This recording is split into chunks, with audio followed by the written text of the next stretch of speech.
Hey Kelly Gang, what it do? So we're gonna get into a little bit of what's been going on in these streets, all right? Shout out to Lock Trends for this video. We are reacting to audio that could have incriminated Diddy, all right? There is a lot going on in these streets, everything with Cassie, videos, audio, the raid, they got tapes, like it's just a lot going on. So let's get into it. Yeah. Tell you what, puppy, your life's in danger. Is it? Because you know the secrets. Who's Does he? involved in that little secret room you guys participate in. So, you know they're gonna get you if they can. The audio recordings of Suge Knight warning Diddy about how bad it is in prison confirms that Puffy was up to no good. Diddy's former bodyguard tonight, alleging that Diddy was working for the FBI as a confidential informant. People don't realize this, brother. First and foremost, Puff has been dodging the legal system for years. Puff being, We already knew that, all right? We knew Diddy has been doing dirt and getting away with stuff for decades, literally.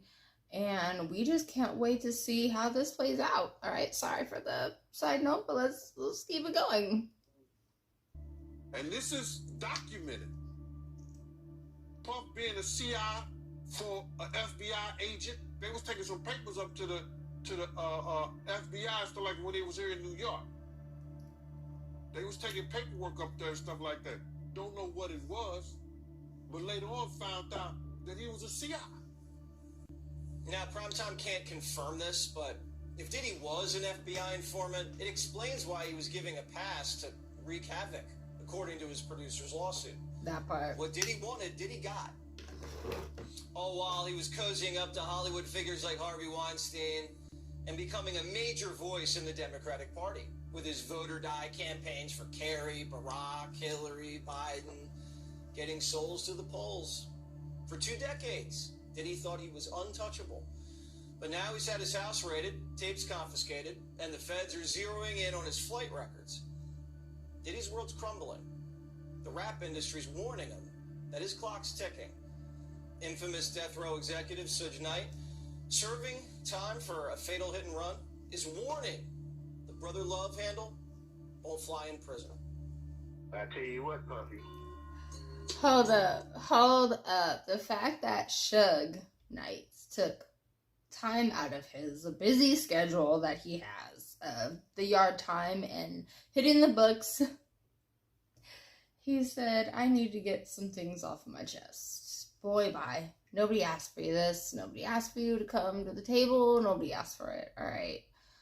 We all want to see, we all want to see an example made out of Diddy. Let's just keep it real. We are not for Diddy. We are not for DV. We are not for any ABUSE of any kind in any way, shape, or form to anybody. All right. Just, ugh. But yeah, the fact that he felt the need to say something speaks volumes, number one. And number two, I can't remember back in the day. They weren't cool back in the day. Okay, so the fact that he took time out of his busy schedule to say something speaks volumes, and we just can't wait to see what happens. So let's get into this video. Sorry, guys. Your life's in danger. Because you know the secrets. Who's involved in that little secret room you guys participate in. Ooh, secret room? So, you know they're gonna get you if they can. Suge Knight serves as an important witness incriminating Diddles. Mr. Jones has Diddles. an audio recording of Christian Combs drugging and sexually assaulting plaintiffs. So sad. Now here's the transcript. Christian said, yo, it's shot o'clock. Plaintiff said, no, I'm not doing shots. Christian Combs said, everybody, we gotta take a shot. I'll just put the lid. Christian Combs, no. Take the whole thing. No, you will take it as well. Take the whole shot. This is so forceful. I'm only doing it as long as you take it as well. I ain't gonna lie, I'm not taking nothing. Please, please, take the shot. You are drugging me? Take the shot. Hey, yo, play another beat one time, because now... And then Cassie starts to play the song, Me and You. This is not an offer. You said, what? I can't. I'm swapping out. I can't do it. I'm sorry, darling. No, we need you. I'm going to stop. Stop. I have to go. CNN national correspondent Camila Bernal joining me live with details on this. Camila, what more are you learning? Hey, Fred, so in this audio that CNN has listened to, you can specifically hear the accuser who alleges that she was being forced to take this tequila shot that she believed was laced with drugs. And in the audio, you can hear her asking Christian Combs if she was being drugged, and he answers, take the shot. Now, just to put things into perspective, the accuser was a crew member on the yacht. Y'all, all the signs are there. All the signs are there. Okay, all the signs are there. And the fact that this kid, literally a kid, is being so aggressive to the waitress or whoever it was that was working there. Take the shot, take the shot, take the shot. What's with the peer pressure, sir? For what is with the peer pressure? Like, really? Oh, shit. A bartender, and she says that shortly after this incident with the shot, she says she was cornered in a room. She says things became aggressive and physical, and then says that Christian Combs forced himself on her, and then says that it wasn't until another employee on the yacht came into this room that the abuse that she is alleging in this 31-page lawsuit stopped. And she says it only stopped because that person came into the room. Now, I want to read part of what the accuser's attorney is saying right now. What he's saying is, defendant Sean Combs turned what was 31 pages. 31 pages of a report. That's a lot. And the fact that his young, ugly ass had the nerve to force a shot down basically force someone to take a shot, basically peer pressure them into taking a shot, and then forcing himself onto them with his ugly self. I'll say it. He's not that attractive, in my opinion. And at the end of the day, we're all ugly to somebody. I'm ugly to a lot of people. So, I mean, nobody can hurt my feelings if they call me ugly. So I'm going to just say that, all right? But yeah, the fact that his fugly young child self had the nerve to force himself on someone, peer pressure someone into taking a shot that they obviously didn't want to take, shows how low vibrational, how much of a loser in real life like this person is, how their self-esteem is in the gutter, how they want to be this big shot like their dad so bad. It's so sad. Like they are craving the attention, validation, and power that their dad has, and it's sad to see. It's so sad. It's so sad. Will he ever have his own voice, find his own voice, be his own person? As a wholesome family excursion into a hedonistic environment. It resulted in an unexpected increase in workload for her and for her colleagues, as well as unwanted exposure to unlawful drug use, sex work, and general chaos. Now, why are they naming Diddy in all of this? And it is partially because he was leasing that yacht. Now, he is not accused of sexual assault, but he is accused in this lawsuit of liability and aiding and abetting because he was the one renting the yacht. That's what happens when the parent or adult in this situation rents the bus, limo, yacht, or boat in this example for their kids or teens in their life or whoever it is. Basically, obviously, they're not old enough to do it themselves, so they don't have the money to.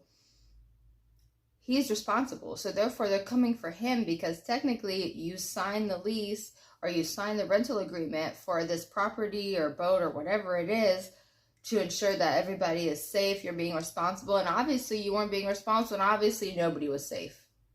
So they're going to come for Diddy, and of course he's going to be held responsible. Here's hoping. So let's see. attorney, or actually the attorney for both men, also speaking out and denying these allegations, saying this complaint is filled with manufactured lies and irrelevant facts. We will be filing a motion to dismiss this outrageous claim. Again, they have continued to say that this is something that they will fight, that they are innocent in all of this, so we'll have to wait and see how this plays out in court, if it gets... And that's not the only audio recording that's gonna take him down. Now, there's also the one incriminating his son that serves as a testament to the whole family's character. Excuse me. Come here for a second. What's your name? Destiny? Pay attention. You are gonna go and have sex with Aaron right now. Aaron, it's Vlogzz. Please don't make me do that. This is the opportunity that you've been waiting for. You are now in the power position. You hold all the power in your hands. Now this is what the music industry is all about. You're so crazy. I love this guy. And let's not forget the field day lawyers are gonna have going through Diddy's old videos where he blatantly exposes himself.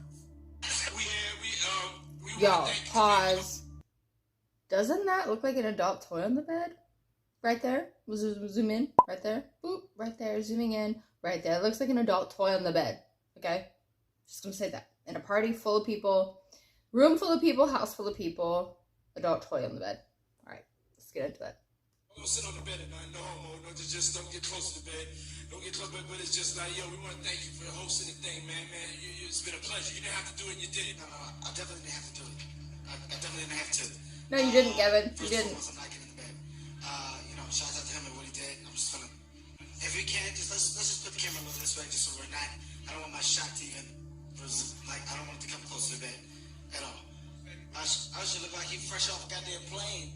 I should fresh off the guard stage. That's my brother right here from day one. We used to wake up and, damn, pause, but like, that's how, back in the days when he was like 10 and I was a little bit older, his older brother, we used to fight over the frosted flakes. You know what I'm saying? Before pause was invented. You know what I'm saying? Y'all, Kevin can't keep his composure. He is dying laughing. He's like, is this really happening? We are recording live and he really said this. Yes, he really said this. It's really happening in real life. You are in the loop. You're in the loop and you're in the inner circle, Kevin. So be ready. And don't be surprised. It's my brother for real. We used to actually wrestle off of the frosted flakes because he used to always get up early. Yo, what the fuck did Puff just say? Nobody's gonna acknowledge this with me. Puff just said we used to wrestle over the frosted flakes. And we're stupid, right? That was stupid. That was fucking stupid. We having a good time. Your usher made it in the... Hey, yo. This stuff may have been okay years ago, but it ain't gonna fly in 2024. No, it's not. No, it's not. 2024, the curtain is lifting. Okay, the curtain's being lifted. They can't hide anymore. Everything is gonna come out. Okay? Everything. And we're here for it. Man, you doing it, man. You deserve it, Daddy. You putting in that work. Proud of you. I love you. Yeah. Now, there's been so much evidence of Diddy's sexuality floating around the internet, and ain't nobody picked up on it yet. 50 Cent tried to warn us about P. Diddy in this interview. Trying to tell you the truth. But the truth, sometimes it hurts. Right. It hurts people and they don't want to hear that shit. But I'm trying to tell you, like, yo, it's like, yo, so, yo, when we gonna get the chance to, to kick it, like, we can just hang out. We gotta kick it. This is Paul. Okay. They're telling me we gotta kick it and shit. He was like, yo, why don't we, like, go shopping or some shit? I mean, like, I pay for it. And I was like, this son. He said that this dude just asked me to go shopping. Yes, 50. He asked you to go shopping. Like, you would have lied. Yes. Weird ass bitches and shit like that out there. Sit out there for no reason. That doesn't happen by accident. And now, Candace Owens is claiming that Diddy was linked to the passing of Michael Jackson because of this guy right here who is the head of Diddy's security team. And he would tell his staff that if they ever got pulled over by the police to call him if they were in Miami or California. And if you read right under that, Diddy made it clear that his head of security had the power to make people and problems disappear. Now, how does this link Diddy to Michael Jackson? Well, Muhammad had been working for him for a very long time as the head of his security team, and at the age of 21 years old, Muhammad was a part of Michael Jackson's security team, and he was the first person on scene right after Michael Jackson passed.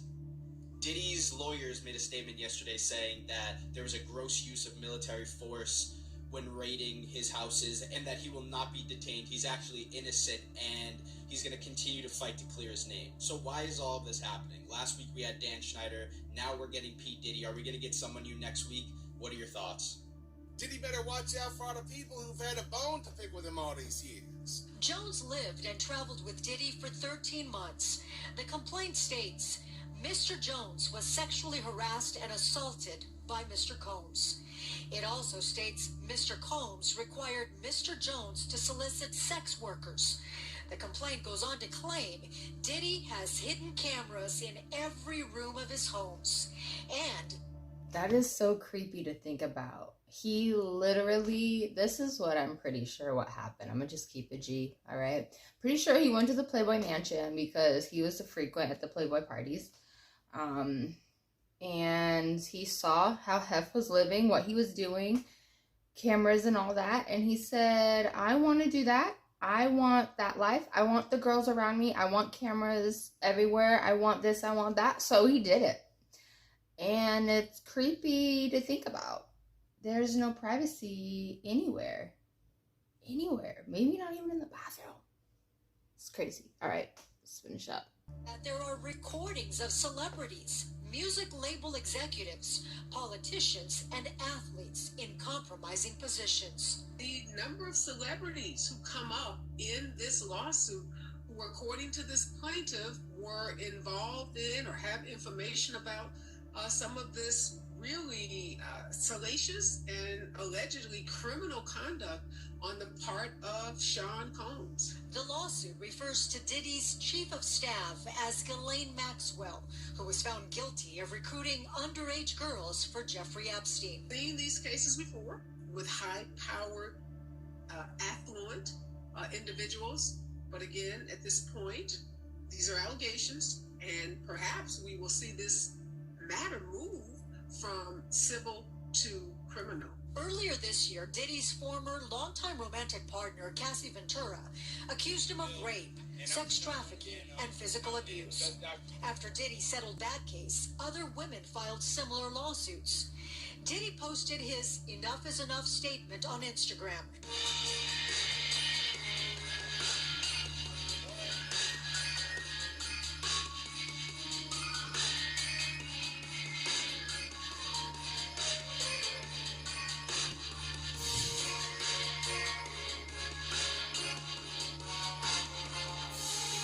Oh my gosh. Crazy.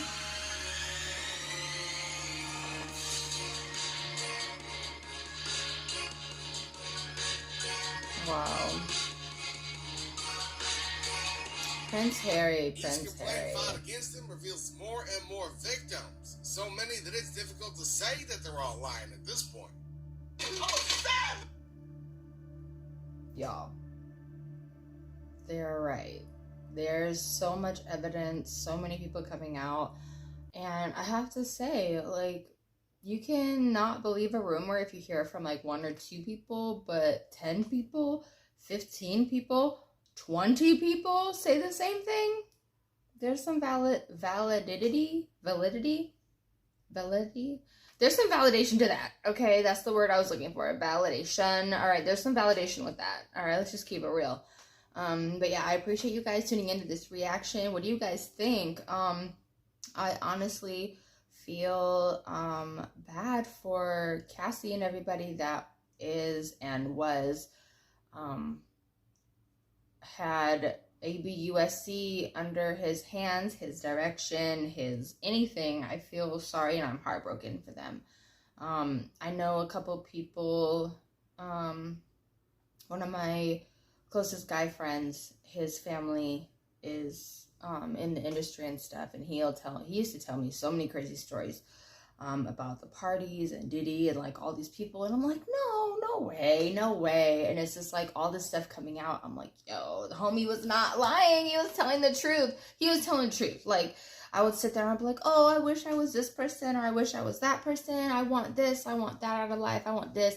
And he would be like, no, you don't, no, you don't, no, you don't. And he would tell me like some of the stuff that these people go through and how the record execs basically run their life and like just all these things. And it's just like, damn, like the homie was telling the truth. Like, what do you guys think? Do you think they're gonna make an example out of Diddy? Do you think they're gonna nail him to the floor? Like, what are they gonna do? I feel like they're gonna keep discovering a lot of things before anything is really done. I don't know why, but for some reason I feel like they're gonna try to overturn every single blade of grass, literally, or a rock. And I don't know. I feel like they'll try to find so much evidence to the point where they have no choice but to take it to trial or something. I don't know. But let me know what you guys think. I really know and feel it in my heart that they're going to make an example out of him, and I hope they do. I hope they do. What do you guys think?